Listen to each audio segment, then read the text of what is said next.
नमस्कार मंडळी, कसे आहात? मजेत ना? मजेतच असायला हवं. मस्त असं चमचमीत गोडाधोडाचं झणझणीत जेवण जेवतच खातच राहायला हवं. मी कांचन ब्लॉग्समध्ये तुम्हाला सगळ्यांचं स्वागत करते. मी गुढीपाडव्यासाठी बनवली होती आपली महाराष्ट्रीयन थाळी, पण त्या दिवशी काय मला व्हिडिओ अपलोड करणं एडिट करणं जमलंच नाही, म्हणून मी आज अपलोड करते. सगळ्यात आधी गोडाचा पदार्थ बनवला होता, ती म्हणजे शेवयाची खीर. चवीला खूप मस्त लागते. एकदा तुम्ही नक्की ट्राय करून बघा. खूप झटपट होते आणि खूप टाईमही लागत नाही. खूप घरच्या साहित्यामध्ये अगदी बाहेरच्यासारखी दाणेदार अशी आपली शेवयाची खीर होते. मस्त असे ड्रायफ्रूट्स घातलेली, वेलची घातलेली खीर सगळ्यांना आवडेल. तर चला तर मग आपण याची रेसिपी बघूया. आणि तुम्हाला आवडली असल्यास कमेंट करून नक्की सांगा. किती सुंदर दिसते. इथे मी शेवया घेतल्या, त्या विकतच्या शेवया आहेत. मी 4 चमचे शेवया घेतलेत अशा बारीक करून.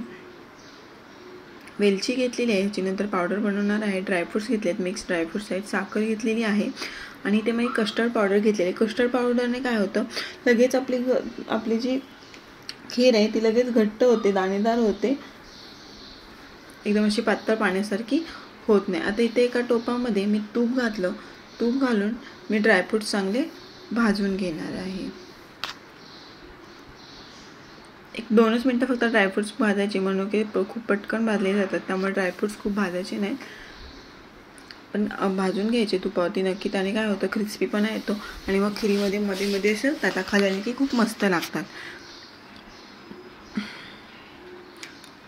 मी ड्रायफ्रूट्स भाजून घेतले. आता त्याच तुपामध्ये शेवया घालायच्या आणि शेवया पण 2-3 मिनटं परतून घ्यायच्या. तूप खूप कमी वाटलं म्हणून मी वरतून परत 1 चमचा तूप घालते.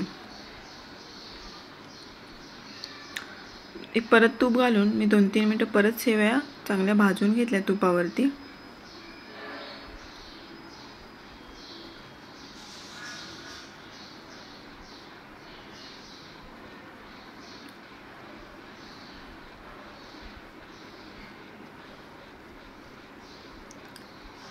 इकडे मी दूध तापायला ठेवलं होतं. अर्धा लिटर मी दूध तापवून घेतलेलं आहे. नंतर आपल्या शेवयामध्ये चांगल्या भाजल्या की ते दूध घालून घ्यायचं आणि चमच्याच्या साहाय्याने ढवळत राहायचं, म्हणजे सगळीकडे शेवया मिक्स होतील आणि दूध उतू येणार नाही. आता इथे मी 1 चमचा कस्टर्ड पावडर घेतले. जास्त अजिबात घ्यायची नाही, नाहीतर मग एकदमच घट्ट होते खीर.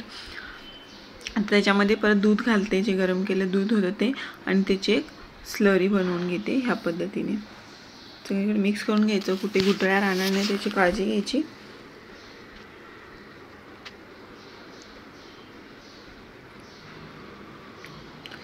मिक्स करून झालं आहे. आता इथे खीर 2-3 मिनटं शिजलेली आहे. मग त्याच्यामध्ये कस्टर्ड पावडर घालायची आणि चमच्याने ढवळत राहायचं. कस्टर्ड पावडर घातल्या चमच्याने ढवळायला अजिबात विसरायचं नाही, नाहीतर मग एकाच ठिकाणी घट्टपणा होऊन जातो खीरीला.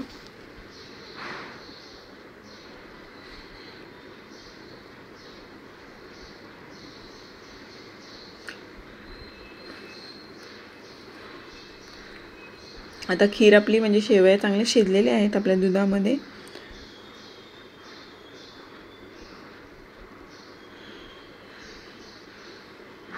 आता त्याच्यामध्ये चवीपुरती साखर घालूया. गोड तुम्ही तुमच्या आवडीप्रमाणे कमी जास्त घालू शकता. इथे मी 4 चमचा शेवयाला अर्धी वाटी जाडी साखर घातलेली आहे.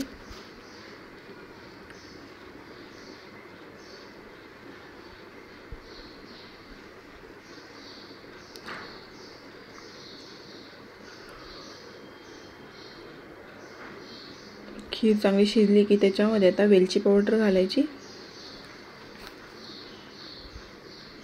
आणि ड्रायफ्रूट्स घालायचे.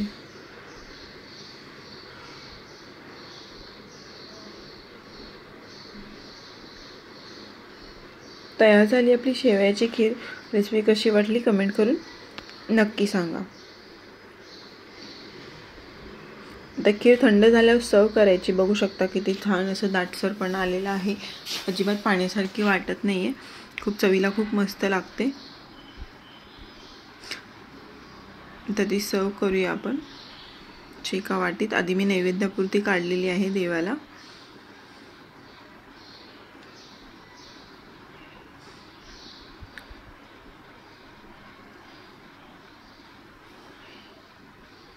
वरतून गार्निशिंगसाठी थोडेसे ड्रायफ्रुट्स घालायचे. मी त्यातले तुपामध्ये जे आपण भाजले होते त्यातले अर्धी खिरीत टाकली होती आणि अर्धी वरतून घालायला ठेवली होती. तयार झाली आपली खीर.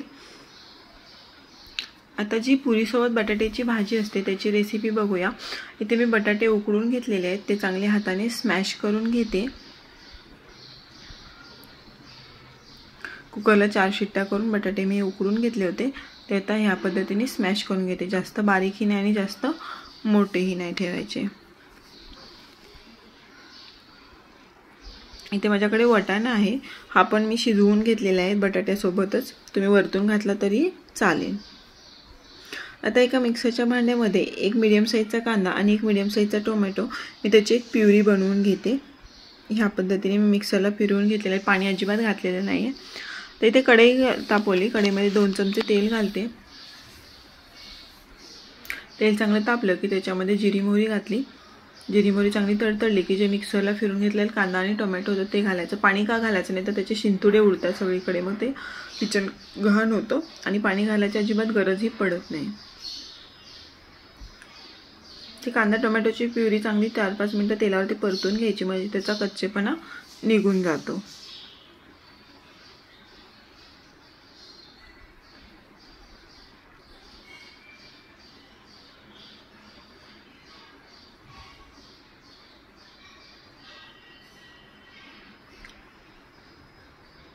तर आपला मसाला चांगला शिजलेला आहे, बघू शकता तेल सुटायला लागले.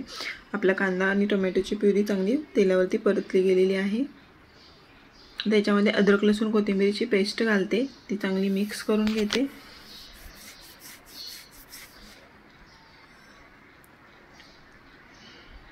तो कढीपत्ता घालते थोडासा.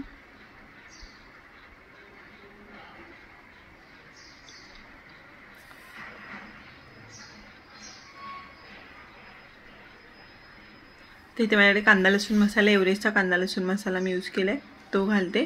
आणि चवीपुरतं लाल तिखट. लाल तिखट तुम्ही तुमच्या आवडीने कमी जास्त करू शकता. तर सगळे मसाले एक 2-3 मिनटं परत मी शिजवून घेते तेलावरती. थोडंसं पाणी घालते. पाणी घालून मसाले सगळे म्हणजे एकजीव करून घ्यायचे, म्हणजे कुठेही फक्त मसाल्याच्या गाठी राहणार नाही.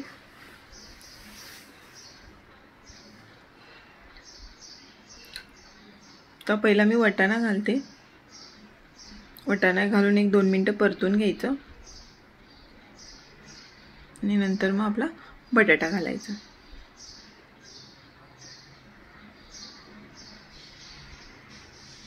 थोडंसं पाणी घालायचं, एकदमच ड्राय भाजी नसते पण आमच्याकडे पुरीसोबत, म्हणून मी थोडंसं पाणी घालते. या पद्धतीने वरतून चवीपुरतं मीठ घालायचं, मिक्स करून घ्यायचं मीठ सगळीकडे. आणि 5 मिनटं भाजी उकळवून घ्यायची. नंतर त्याच्यावरती बारीक चिरलेली कोथिंबीर घालायची. तयार झाली आपली पुरीसोबतची जी बटाट्याची भाजी असते ती. ही पण रेसिपी आवडली असल्यास कमेंट करून नक्की सांगा. एकदा नक्की ट्राय करा. ही सोलापूरच्या साईडला बनवली जाते.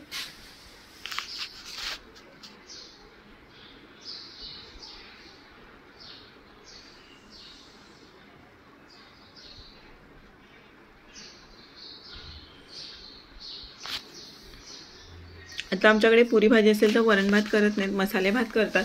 त्यासाठी मी इथे कांदा, टोमॅटो, भिजवलेले हरभरे आहेत, इथे खडे मसाले आहेत आणि कढीपत्ता घेतलेला आहे. खडे मसाले सगळे एक एक घेतलेला आहे आणि अद्रक लसूण कोथिंबीरची पेस्ट. आता कुकरला 2 चमचे तेल घालायचं. मसाले भात करतो म्हणून मी तेल जरासं जास्तच वापरले. तेल चांगलं तापलं की त्याच्यामध्ये जिरे आणि मोहरी घालायची. जिरी मोहरी चांगली तडतडली की त्याच्यामध्ये कांदा घालून घ्यायचा. तुम्ही जर कांचन ब्लॉग्स चॅनलला नवीन असाल तर शेअर करा, सबस्क्राईब करायला अजिबात विसरू नका आणि बेल आयकॉन दाबा, म्हणजे जेव्हा नवीन व्हिडिओ अपलोड होईल तेव्हा त्याचं नोटिफिकेशन तुम्हाला येईल. कांदा घातल्यानंतर कांदा चांगला गुलाबी होईपर्यंत परतून घ्यायचा. तर त्याच्यामध्ये अद्रक लसूण कोथिंबीरची पेस्ट घालायची.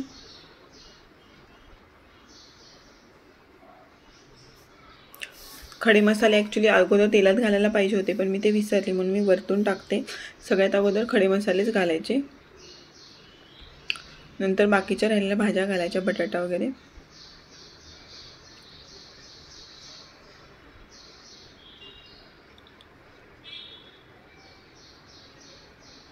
बटाटा घातल्यानंतर परत बटाटा परतून घेतल्यानंतर कढीपत्ता घालते, टोमॅटो घालायचा आणि सगळ्यात शेवटी हरभरे घालायचे. आता माझ्याकडे वाटाणा नव्हता शिल्लक म्हणून मी हरभरे घालते, भिजवलेलेच होते, तर मी वाटाणा घातला तरी चालेल.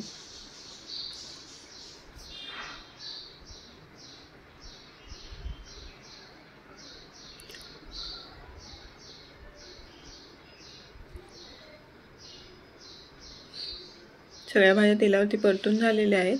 आता त्याच्यामध्ये लाल तिखट घालते आणि थोडीशी हळद घालायची.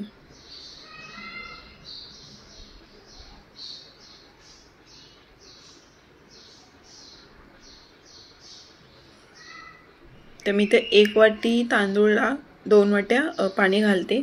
चवीपुरतं मीठ घालायचं आणि एक अदन काढायचं, म्हणजेच उकळी येऊ द्यायची. उकळी आली की त्याच्यामध्ये कोथिंबीर घालायची.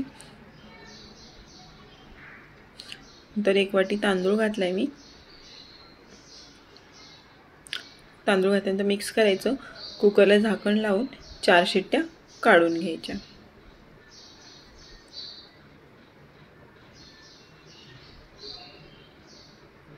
कुकर होईपर्यंत आता इथे माझ्याकडे असली मोठीवाली मिरची आहे.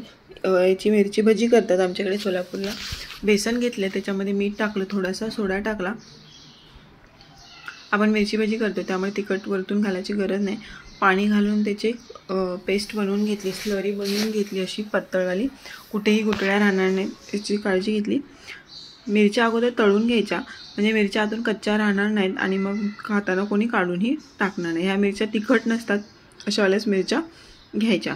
आता एक एक मिरची बुडवून तेलामध्ये सोडून घ्यायची.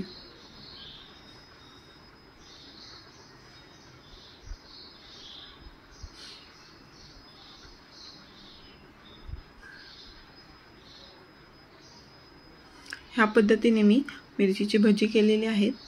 एक एक करून 4 मिरच्या पहिल्यांदा मी तळून घेते.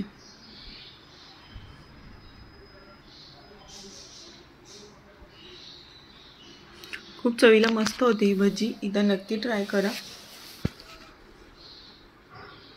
दोन्ही साईडने अलटीपलटी करून चांगली क्रिस्पी होईपर्यंत आतून कच्चेपणा न राहणारी अशी मिरची भजी तळून घ्यायची.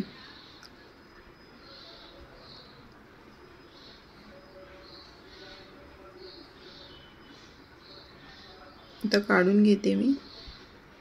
तळी गेलेली आहेत आपली मिरची भजी, आता काढून घेते.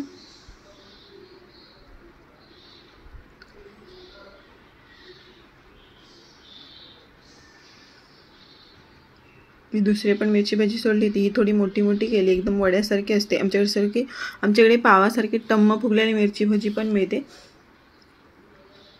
एकदा नक्की ट्राय करा, कशी वाटली नक्की सांगा. आता मी तर पुऱ्या तळून घेते. ॲक्च्युली कणिक मळायचा पण व्हिडिओ होता, पण तो काही सापडत नाही, आता शूटच झाला नाही वाटतं. पुरीचं पीठ एकदम घट्ट मळून घ्यायचं, त्याच्यामध्ये थोडंसं मीठ घालायचं आणि एकदम घट्ट मळून घ्यायचं. तेल अजिबात पिणार नाही, मैदा रवा घालायची गरजच नाही. एकदम मस्त पुरी होते.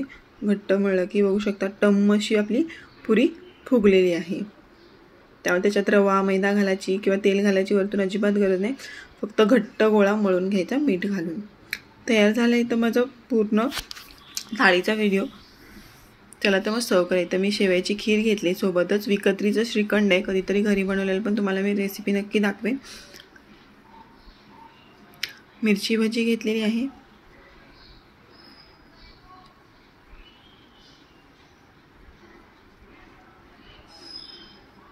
ही तपली बटाट्याची भाजी जी आहे पुरीसोबतची, ती सर्व करते. पुऱ्या आणि मसाला भात. रेसिपी कशी वाटली, थाळी आवडली का, कमेंट करून नक्की सांगा. तुम्हाला सगळ्यांना मराठी नवीन वर्षाच्या हार्दिक शुभेच्छा. कशी वाटली कमेंट करून नक्की सांगा आणि जाता तर सबस्क्राईब करा. धन्यवाद.